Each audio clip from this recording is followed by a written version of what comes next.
Le grand baobab.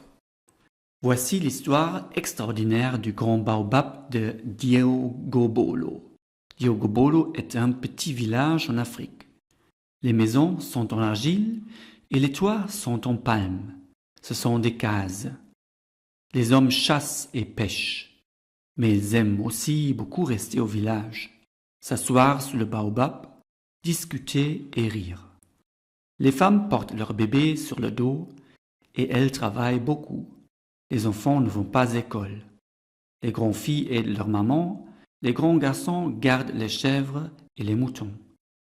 Quand il y a un problème ou une dispute, tout le monde s'assoit sous le grand baobab à l'entrée du village. On parle, on écoute, on réfléchit. Puis les sages disent que faire et tout le monde obéit. À propos, connaissez-vous les baobabs? Les baobabs sont des arbres très très grands. Leur tronc est énorme, leurs branches sont très grosses, ils n'ont pas beaucoup de feuilles. Savez-vous pourquoi? Non. Alors, écoutez bien. Il était une fois un baobab qui voulait pousser dans le ciel. Il a grandi, grandi et est arrivé dans le ciel. Mais alors, le bon Dieu a dit, « Quel est cet arbre qui veut pousser dans le ciel ?» Il a pris le baobab et l'a jeté sur la terre, la couronne en bas et les racines en haut. Puis ce temps, le baobab a un gros tronc et de petites branches. Mamadou est un garçon de Diogolo. Il a 12 ans et il ne va pas à l'école. Un jour, il garde ses chèvres sur une colline près du village. Il entend un bruit et se cache derrière un arbre. Il voit 2 hommes blonds arriver à cheval. Le premier est grand, maigre et il a les cheveux blonds. Le deuxième est petit, gros et il a les cheveux roux. Il s'arrête, sort un papier blanc et commence à parler. « Voici la ligne, dit l'homme grand et maigre. Elle va tout droit et elle passe ici, devant le village. Mais comment? Il n'y a pas de place. Regardez, il y a un baobab devant nous. Ah, le baobab. Pas de problème. Il faut l'abattre, c'est tout. Dommage, c'est un bel arbre. Peut-on dévier la ligne? Dévier la ligne? Impossible. J'ai dessiné une ligne droite. Je veux qu'elle soit absolument respectée. Vous m'entendez? Mamadou a tout entendu. Vite, il court au village et cherche Abdoul le savant.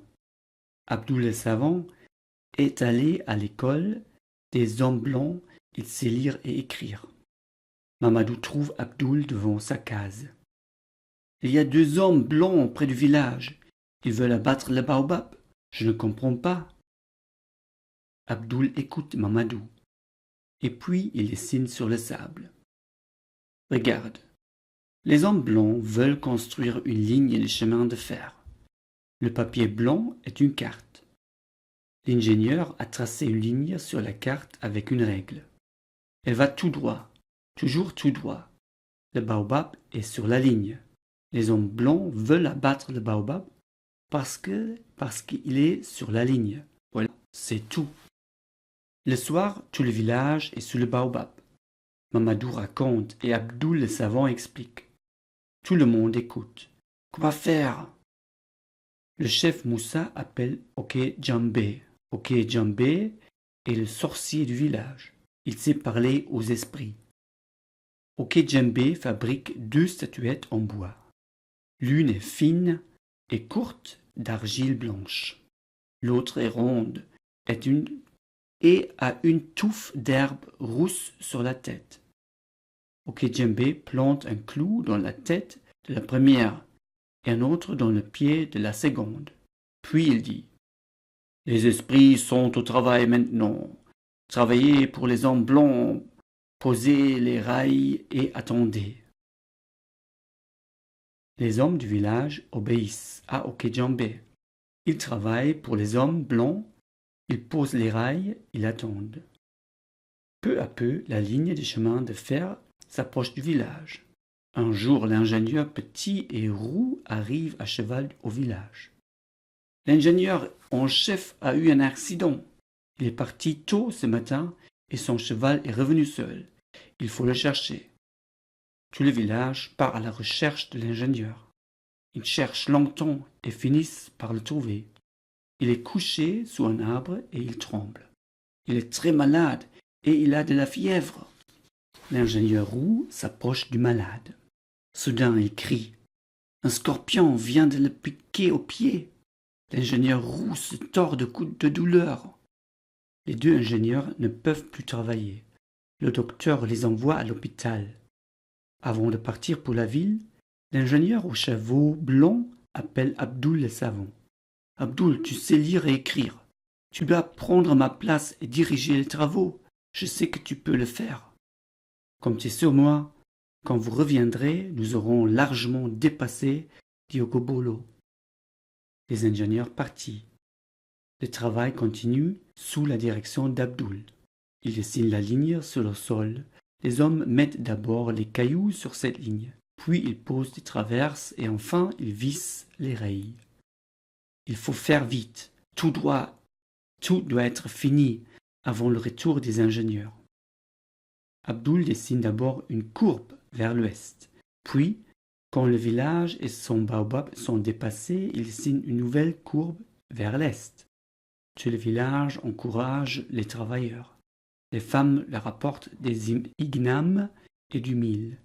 Le jour où la ligne dépasse le village et son baobab, c'est la fête. Un peu plus tard, les deux ingénieurs guéris reviennent. Ils veulent inspecter la ligne.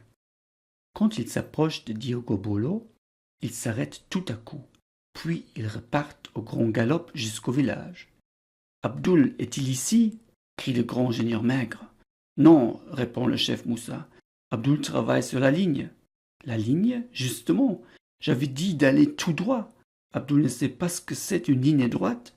Maintenant, c'est trop tard. » Et le grand ingénieur maigre, furieux, remonte sur son cheval, suivi du petit ingénieur roux qui sourit un peu. Les gens du village sourient aussi. Le baobab est sauvé. Peu de temps après, le grand jour est arrivé. La nouvelle ligne de chemin de fer est inaugurée. La grosse locomotive fait beaucoup de bruit et de fumée. Le train s'arrête un peu avant Diogo Bolo. Dans le premier wagon, en face des deux ingénieurs, est assise une femme blanche très élégante. Elle regarde par la fenêtre. Mamadou est sous la fenêtre, mais elle ne le voit pas. Il entend « Ah, voyez ce magnifique baobab, mon très cher. Quelle bonne idée, monsieur l'ingénieur en chef, d'avoir fait une courbe autour de cette merveille. Mais madame, rien de plus normal. Dans le chemin de fer, nous sommes les amis de la nature. »